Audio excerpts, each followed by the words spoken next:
साथियों, अपनी बात को विस्तार देने से पहले मैं देश के सभी डॉक्टरों, मेडिकल स्टाफ, पैरामेडिकल स्टाफ, हमारे सभी सफाई कर्मचारी भाई बहन, हमारे एम्बुलेंस के ड्राइवर्स, हमारे सुरक्षा बल, पुलिसकर्मी, सभी की सराहना करूंगा। आपने कोरोना की पहली वेव में भी अपना जीवन दांव पर लगाकर लोगों को बचाया था। आज आप फिर इस संकट में अपने परिवार, अपने सुख, अपनी चिंता छोड़कर दूसरों का जीवन बचाने में दिन रात जुटे हुए हैं। साथियों, हमारे शास्त्रों में कहा गया है, त्याज्यम न धैर्यम विदुरेऽपि काले, अर्थात कठिन से कठिन समय में भी हमें धैर्य नहीं खोना चाहिए। किसी भी परिस्थिति से निपटने के लिए हम सही निर्णय लें, सही दिशा में प्रयास करें, तभी हम विजय हासिल कर सकते हैं। इसी मंत्र को सामने रखकर आज देश दिन रात काम कर रहा है।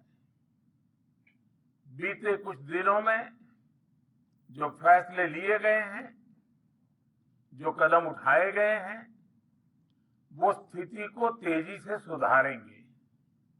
इस बार कोरोना संकट में देश के अनेक हिस्से में ऑक्सीजन की डिमांड बहुत ज्यादा बढ़ी है। इस विषय पर तेजी से और पूरी संवेदनशीलता के साथ काम किया जा रहा है। केंद्र सरकार, राज्य सरकारें, प्राइवेट सेक्टर, सभी की पूरी कोशिश है कि हर जरूरतमंद को ऑक्सीजन मिले।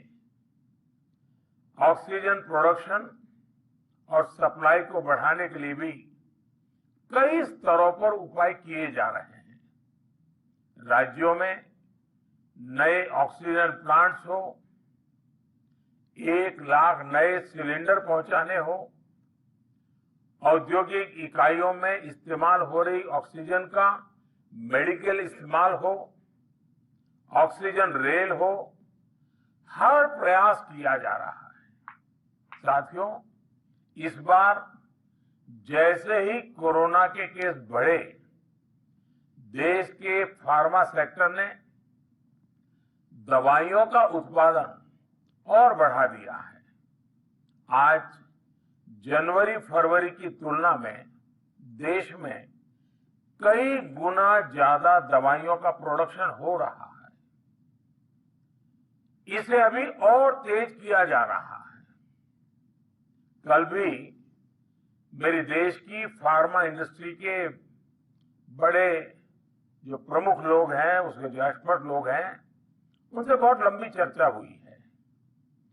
प्रोडक्शन बढ़ाने के लिए हर तरीके से दवाई कंपनियां की मदद ली जा रही है। हम सौभाग्यशाली हैं कि हमारे देश के पास इतना बड़ा मजबूत फार्मा सेक्टर है, जो बहुत अच्छी और तेजी से दवाइयां बनाता है।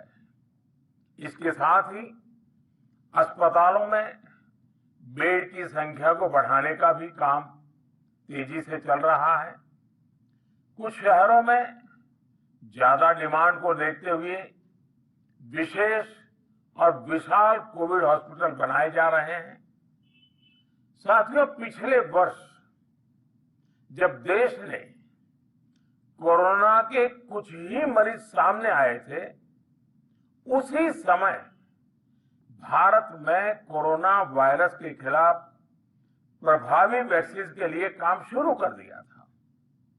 हमारे वैज्ञानिकों ने दिन रात एक करके बहुत कम समय में देशवासियों के लिए वैक्सीन विकसित की है। आज दुनिया की सबसे सस्ती वैक्सीन भारत में है। भारत की कोल्ड चेन व्यवस्था के अनुकूल वैक्सीन हमारे पास है। इस प्रयास में हमारे प्राइवेट सेक्टर ने इनोवेशन और एंटरप्राइज की भावना का बेहतरीन प्रदर्शन किया है। वैक्सीन की अप्रूवल्स और रेगुलेटरी प्रोसेसेस को फास्ट ट्रैक पर रखने के साथ ही सभी साइंटिफिक और रेगुलेटरी मदद को बढ़ाया गया है। यह एक टीम एफर्ट है जिसके कारण हमारा Bharat 2 made in India vaccine के साथ दुनिया का सबसे बड़ा टीकाकरण अभियान शुरू कर पाया। टीकाकरण के पहले चरण से ही गति के साथ ही इस बात पर जोर दिया गया कि ज्यादा से ज्यादा क्षेत्रों तक, जरूरतमंद लोगों तक वैक्सीन पहुंचे। दुनिया में सबसे तेजी से भारत में पहले 10 करोड़, फिर 11 करोड़ और 12 करोड़ वैक्सीन डोज दिए गए हैं। आज कोरोना से इस लड़ाई में हमें हौसला मिलता है कि हमारे health care workers, frontline corona warriors और सीनियर सिटीजन्स के एक बड़े हिस्से को वैक्सीन का लाभ मिल चुका है। साथियों, कल ही वैक्सीन को लेकर हुए एक और अहम फैसला भी हमने किया है। 1 मई के बाद से 18 वर्ष के ऊपर के किसी भी व्यक्ति को वैक्सीनेट किया जा सकेगा। अब भारत में जो वैक्सीन बनेगी उसका आधा हिस्सा सीधे राज्यों और अस्पतालों को भी मिलेगा। इस बीच गरीबों, बुजुर्गों, निम्न मध्यम वर्ग के लोग 45 वर्ष की आयु के ऊपर के व्यक्तियों के लिए केंद्र सरकार का जो वैक्सीन कार्यक्रम चल रहा है वो भी उतनी ही तेजी से जारी रहेगा। पहले की तरह ही सरकारी अस्पतालों में मुफ्त वैक्सीन मिलती रहेगी, जिसका फायदा, जैसा मैंने कहा, हमारे गरीब परिवार हो, हमारे मध्यम वर्ग, निम्न मध्यम वर्ग के परिवार हो, वो उनका लाभ उठा सकेंगे। साथियों, हम सभी का प्रयास जीवन बचाने के लिए है, और जीवन बचाने के लिए तो है ही, प्रयास भी ये है कि आर्थिक गतिविधियां और आजीविका कम से कम प्रभावित हो। प्रयास का तरीका यही रखा जाए। वैक्सीनेशन को 18 वर्ष की आयु के ऊपर के लोगों के लिए ओपन करने से शहरों में जो हमारे वर्कफोर्स है उसे तेजी से वैक्सीन उपलब्ध होगी। राज्यों और केंद्र सरकार के प्रयासों से श्रमिकों को भी तेजी से वैक्सीन मिलने लगेगी। मेरा राज्य प्रशासन से आग्रह है कि वो श्रमिकों का भरोसा जगाए रखे।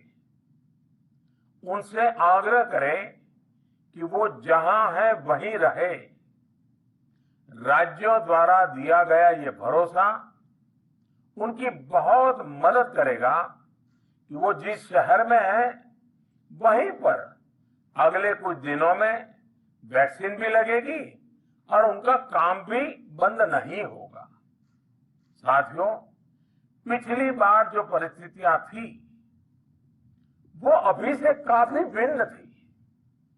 तब हमारे पास इस वैश्विक महामारी से लड़ने के लिए कोरोना स्पेसिफिक मेडिकल इंफ्रास्ट्रक्चर नहीं था। आप याद करिए देश की क्या स्थिति थी। कोरोना टेस्टिंग के लिए पर्याप्त लैब नहीं, पीपीई का कोई प्रोडक्शन नहीं, हमारे पास इस बीमारी के ट्रीटमेंट के लिए कोई खास जानकारी भी नहीं। लेकिन बहुत ही कम समय में हमने इन चीजों में सुधार किया। आज हमारे डॉक्टरों ने कोरोना के इलाज की बहुत ही अच्छी एक्सपर्टीज हासिल कर ली है। वो ज्यादा से ज्यादा जीवन बचा रहे हैं।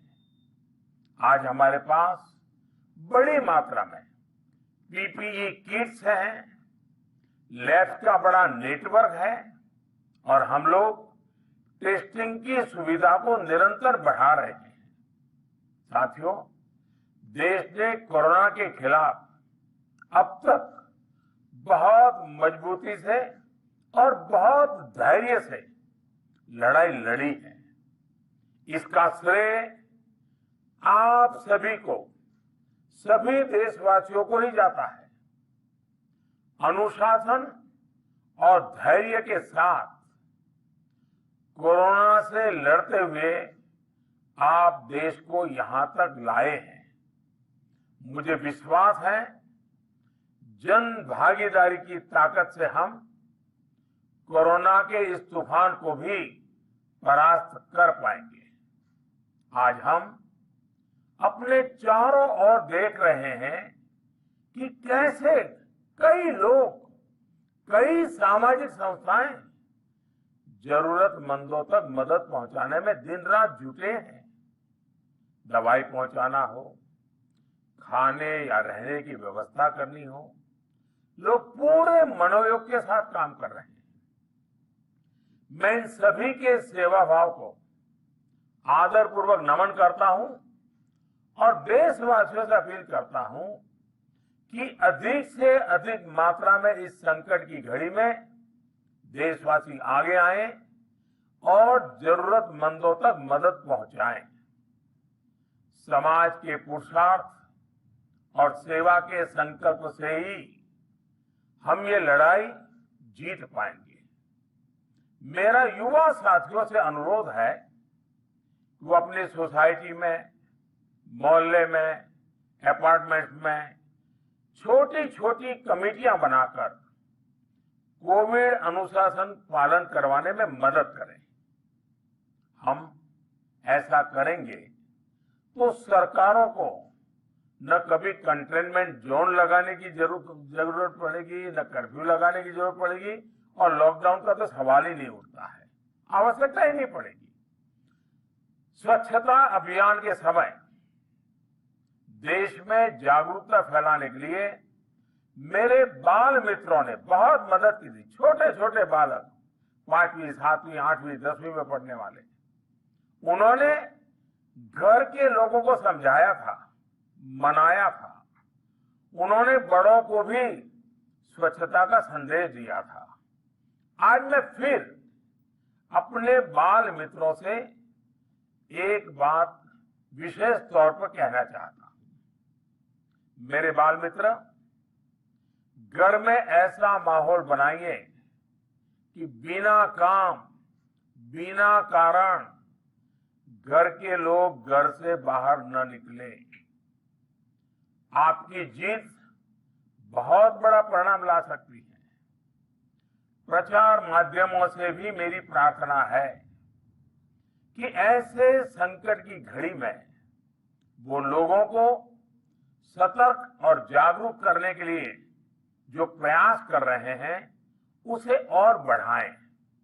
इसके साथ ही इसके लिए भी काम करें कि डर का माहौल कम हो सके, लोग अफवाह और भ्रम में न आए। साथियों, आज की स्थिति में हमें देश को लॉकडाउन से बचाना है। मैं राज्यों से भी अनुरोध करूंगा कि वो लॉकडाउन को अंतिम विकल्प के रूप में ही इस्तेमाल करें। लॉकडाउन से बचने की भरपूर कोशिश करनी है और माइक्रो कंटेनमेंट जोन पर ही ध्यान केंद्रित करना है। हम अपनी अर्थव्यवस्था की सेहत भी सुधारेंगे और देशवासियों की सेहत का भी ध्यान रखेंगे। साथियों, आज नवरात्रि का आखिरी दिन है।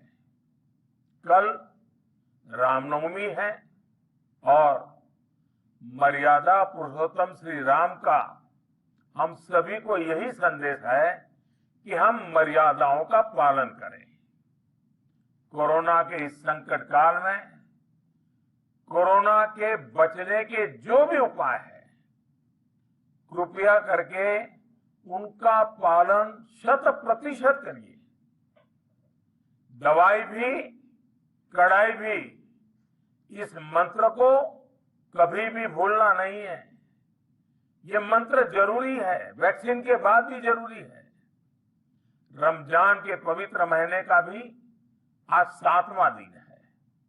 रमजान हमें धैर्य, आत्मसंयम और अनुशासन की सीख देता है। कोरोना के खिलाफ जंग जीतने के लिए अनुशासन भी, उसकी भी उतनी ही जरूरत है। जब जरूरी हो तभी बाहर निकले। कोविड अनुशासन का पूरा पालन करें। मेरा आप सभी से यही आग्रह है।